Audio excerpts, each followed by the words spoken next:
திருவோண நட்சத்திரத்தில் ஒருவர் பிறந்திருந்தீங்கன்னா உங்களுடைய பூர்வ ஜென்ம பந்த நட்சத்திரம் எதுன்னு உங்களுக்கு தெரியுமா? அதாவது என்னன்னு கேட்டால், ஆயிலி நட்சத்திரம் தான் உங்கள் பூர்வ ஜென்ம பந்த நட்சத்திரம். யார் ஒருவர் திருவோண நட்சத்திரத்தில் பிறந்திருந்தாலும் ஆயிலி நட்சத்திரம் உங்கள் முன்னோர்களுடைய ஆசீர்வாதம் கொடுத்த நட்சத்திரம். என்னைக்கு ஆயிலி நட்சத்திரம் வருதோ அன்னைக்கு தான் உங்களுக்கு முழுமையான ஆசீர்வாதம். மாதம் மாதம் முன்னோர்கள் ஆசீர்வாதம் பண்ணிட்டு தான் இருக்காங்க. அந்த நட்சத்திரத்தன்னைக்கு எந்த ஒரு காரியத்தை நீங்கள் எடுத்து முன்னாடி நின்று செய்தாலும் நல்லாயிருக்கும்.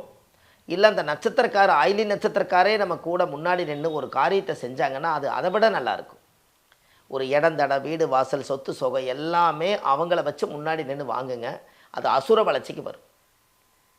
ஆயிலி நட்சத்திரத்தில் ஒருவர் அந்த ஆசீர்வாதம் வந்துருச்சுனாலே, ஆயிலி நட்சத்திரம் யார்? ஆதிகேசவன்.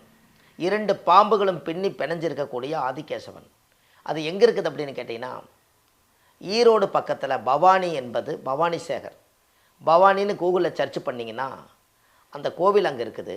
சங்கமேஸ்வரர் கூகுளில் நீங்கள் சர்ச் பண்ணுங்கள். சங்கமேஸ்வரர், பவானி சங்கமேஸ்வரர்னு போடுங்க.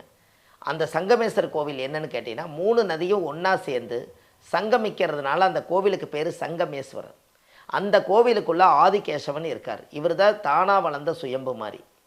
அதனால் அந்த கோவிலில் போய் உங்கள் ஜாதகத்தை கொண்டு போய் வச்சு சுவாமிக்கு தேங்காய் பழம் மாலை கல்கண்டு வாங்கி அர்ச்சனை பண்ணி அந்த கோயிலில் போய் சாமி கும்பிட்டு வந்தீங்கன்னா அந்த ஆயிலி நட்சத்திரத்தினுடைய ஆசீர்வாதம் ஜாதகருக்கு பிரமாதமாக கிடைக்கும்.